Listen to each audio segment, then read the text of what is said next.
Hello दोस्तों, स्वागत है आपका शिवा इंस्टीट्यूट पर। तो दोस्तों, मैं आज आप लोगों को रीजनिंग का एक सवाल क्लियर कराऊंगा। लेकिन एक सवाल क्लियर कराने में मैं जितना समय लूंगा, आपका अगर यहाँ एक सवाल क्लियर होगा तो मैं गारंटी लेता हूं भविष्य में जितना भी एग्जाम आप लोग अगर रीजनिंग का देंगे तो इस एक सवाल से आप लोग जितने सवाल आएंगे टोटल सभी सवाल क्लियर कर लेंगे। तो आइए दोस्तों, बने रहिए हमारे इस वीडियो में। और हाँ, अगर अच्छा लगे तो आप इस वीडियो को लाइक जरूर करिएगा। तो चलते हैं, बताते हैं आपको 10 तारीख 5वां महीना सन 1998 को कौन सा दिन था। मतलब कैसे ज्ञात करेंगे। पहले हम ये ज्ञात करेंगे कितना कितना कैसे विषम दिन क्या होता है, क्या लीप वर्ष होता है, क्या साधारण वर्ष होता है। यानी कि लीप वर्ष साधारण वर्ष, लीप वर्ष साधारण वर्ष आप लोगों को इतना तो ज्ञात होगा कि हर चौथे वर्ष जो होता है उसे लीप वर्ष कहा जाता है। और साधारण वर्ष उसे कहा था जिस वर्ष में लीप वर्ष नहीं होता है उसे साधारण वर्ष कहा जाता है। इतना तो आप लोगों को ज्ञात होगा। चलिए आइए हम बताते हैं कि हम ज्ञात करते हैं कि 100 वर्षों में, पहले क्या ज्ञात करेंगे कि 100 वर्षों में कितना लीप वर्ष होता है। आप लोगों को पता होगा कि 100 वर्षों में कुल टोटल कितने लीप वर्ष होते हैं। 24 लीप वर्ष होता है। कितना? 24 लीप वर्ष होता है। यानी कि जो शताब्दी वर्ष 400 से कट जाए उस शताब्दी वर्ष में टोटल 25 लीप वर्ष हो गया। यानी कि अगर हम कहे 100 वर्षों में लीप वर्ष कितना होगा, 24 होगा। 200 में लीप वर्ष कितना होगा, 24 दूनी 48 लीप वर्ष होगा। यानी कि 300 वर्षों में कितना लीप वर्ष होगा, 24 तिया कितना होता है, 72। कितना होता है, 24 तिया 72। यानी कि 300 वर्षों में कुल कितने लीप वर्ष होंगे, 72 लीप वर्ष होगा। लेकिन हम 400 वाला लीप वर्ष जो बताएंगे इसमें लीप वर्ष यानी कि जो 100वां वर्ष होगा इसमें 25 हो जाएगा। यानी कि 24 चौक हो जाएगा। कितना हो जाएगा, कुल 97 हो जाएगा। कितना हो जाएगा, 96 ना हो करके क्या हो जाएगा, 97 हो जाएगा। कि ये ज्ञात करते हैं कैसे 97 होगा, है ना। यानी कि 100 वर्षों में कुल अगर लीप वर्ष होता है यानी कि जो शताब्दी वर्ष वाला होता है 400 में कुल टोटल 97 लीप वर्ष हो जाता है। अब हम ज्ञात करेंगे कि 100 वर्षों में विषम दिन कितना होता है, 200 वर्षों में विषम दिन कितना होता है और 300 और 400 में ज्ञात करेंगे ना। विषम दिन अगर हम ज्ञात कर लेंगे तो ये ऑटोमेटिकली ये सवाल हमारा आ जाएगा। ये देखते हैं, बिना ट्रिक के ये सवाल हम लगाएंगे आज। 100 वर्षों में अगर हम लीप वर्ष जो एक्स्ट्रा आ रहा है इसको अगर हम ज्ञात कर लेते हैं तो 124 हो जाएगा। कितना हो जाएगा, 124 हो जाएगा। यानी कि इसे 7 से भाग देंगे। अब हम आप लोगों को दिमाग में आ रहा होगा कि 7 से क्यों सर भाग देते हैं। 7 से इसलिए भाग देते हैं कि सप्ताह में कुल टोटल 7 दिन होते हैं ना। ठीक, इसलिए 7 से इसे भाग देंगे।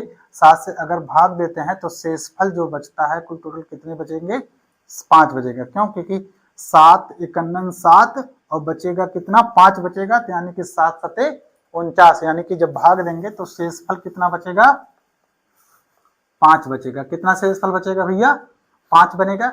यानी कि शेषफल जब 5 बचेगा यही हमारा क्या होता है, 5 दिन जो है 5 से क्या हो जाएगा, विषम दिन हो जाएगा। क्या हो जाएगा हमारा, विषम दिन हो जाएगा।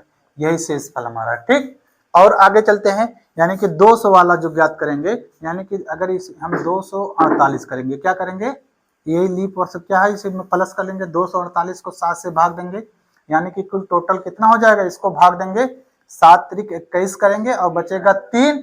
तो 7 पचे 35 यानी कि 3 शेषफल बचेगा। कितना शेषफल बचेगा भैया, 3 शेषफल बचेगा। यानी कि जब 3 शेषफल बचा तो यानी कि इसमें विषम दिन कितना आएगा, 3 विषम दिन आ जाएगा भैया। कितना आ जाएगा, 3 विषम दिन आ जाएगा। ठीक, आगे चलते हैं। यही हम 300 में वही प्रक्रिया करेंगे। यानी कि कितना हो जाएगा भैया, 372 करेंगे। कितना, 372 को 7 से अगर भाग दे देंगे तो आ जाएगा 7 पचे 35 और 7 त्रिक 21 यानी कि कुल टोटल 1 शेषफल बचेगा। कितना शेषफल बचेगा भैया, 1 शेषफल बचेगा। हाँ, अगर भैया कापी कलम लेके जरूर बैठिए। जब कापी कलम एक बार में नहीं याद होगा, क्योंकि हम खुदे भैया 10 बार इसे पढ़े हैं तब जाके ये चीज हमको याद हुआ है ना। कापी कलम लेके बैठिए और इसको लिख डालिए कैसे कैसे हम भाग दिए हैं, किस प्रकार 5 शेषफल आया, तब जाके 5 विषम, यानी जो शेषफल बचता है उसे को हम विषम दिन मानते हैं। क्लियर, यानी कि इसमें 3 शेषफल आया, इसे 3 विषम दिन। ठीक, यानी कि 7 से इसे भाग देंगे तो भैया 1 शेषफल आएगा। यानी कि हमारा क्या होगा, 1 विषम दिन हो जाएगा। क्लियर, यानी कि इस प्रकार हमने ज्ञात किया कि 100 वर्षों में कुल 5 विषम दिन, 200 वर्षों में भैया 3 विषम दिन और 300 वर्षों में क्या होगा, 1 विषम दिन। क्लियर, इतना ज्ञात हुआ। यानी कि 400 वर्षों को अगर हम भाग दें तो यानी कि अगर 400 क्या होगा 97 होगा, इसे अगर हम 7 से भाग दे देंगे तो 7 7 49 और 7 7 यानी कि 0 शेषफल आएगा। कितना आएगा 0 शेषफल आएगा, यानी कि 0 विषम दिन आएगा। क्या आएगा 0 विषम दिन आएगा। इस प्रकार हमने ज्ञात किया कि 100 वर्षों में विषम दिन कितना होता है 5 विषम दिन, 200 वर्षों में कितना होता है 3 विषम दिन, 300 वर्षों में विषम दिन 1 होता है भैया, है ना, और 400 वर्षों में 0 आएगा, है ना। अब अगर ये आप जान गए होंगे तो आगे चलते हैं, इसको बताते हैं। अब इस प्रकार से ये सवाल हमारा आएगा, ठीक। ये अगर नहीं आप लोग लिखे हो तो स्क्रीनशॉट तो कृपया करके कर ही लेना, इतना तो आप लोग कष्ट कर ही सकते हैं, ठीक। आगे चलते हैं ना, स्क्रीनशॉट हो गया तो आगे चलते हैं। आगे चलते हैं, अब हम क्वेश्चन पे आते हैं। क्वेश्चन हमारा क्या है, 10 तारीख 5वां महीना सन 1998। अच्छा, ये सोच रहे हैं सर जी यही सवालिया कहाँ लिख दिए हैं ना, इसलिए लिख दिए कि 10 तारीख 5वां महीना 1998 जो है हमारा जन्म तिथि है, ठीक है। ये जो है हमारा जन्म दिन, ठीक। यानी कि आज हम ज्ञात करेंगे कि हम किस दिन जो है पैदा हुए थे ना। तो क्या हमने क्या किया, सन 1998 हम पहले देखते हैं ना।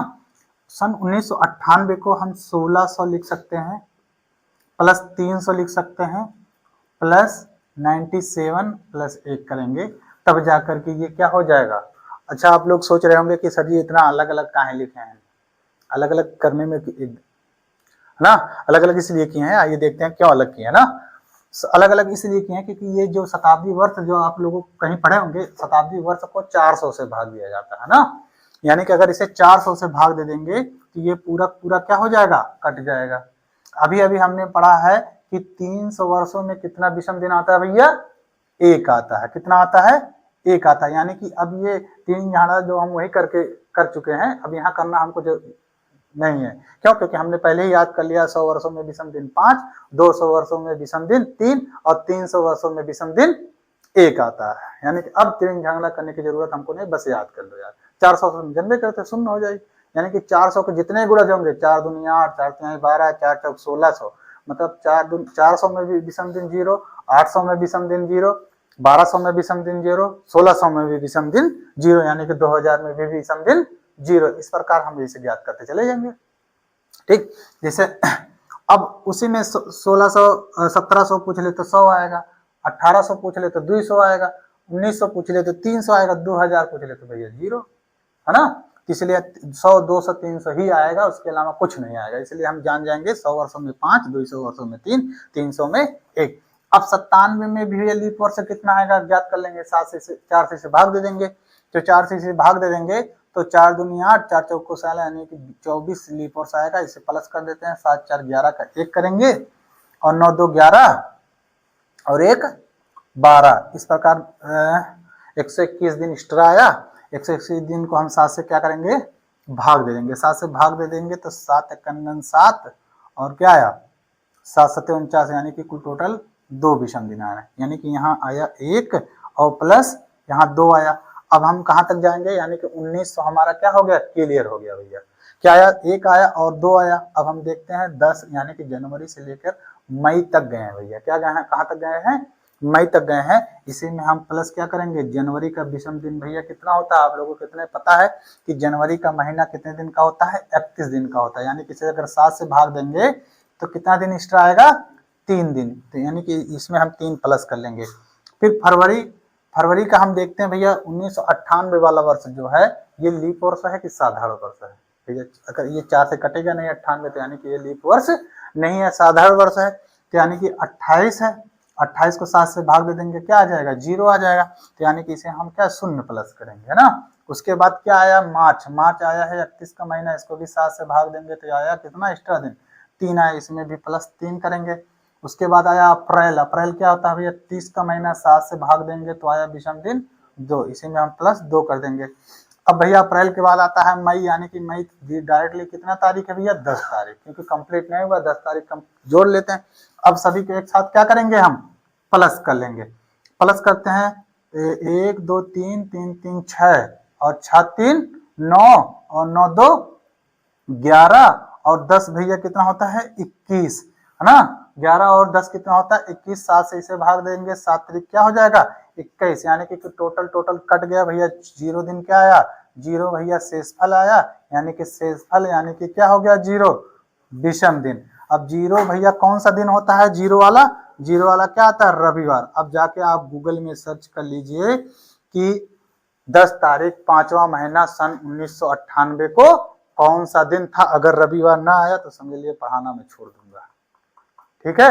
अब जाके आप देखिए, और ऐसे ही अपना जन्म तिथि, अपने दादा जन्म तिथि, अपने मम्मी की जन्म तिथि सबका निकालो, जब ना समझ में आओ तो फिर आइए हमसे पूछेगा शिवा इंस्टीट्यूट पर। मिलते हैं नेक्स्ट वीडियो में, बाय बाय।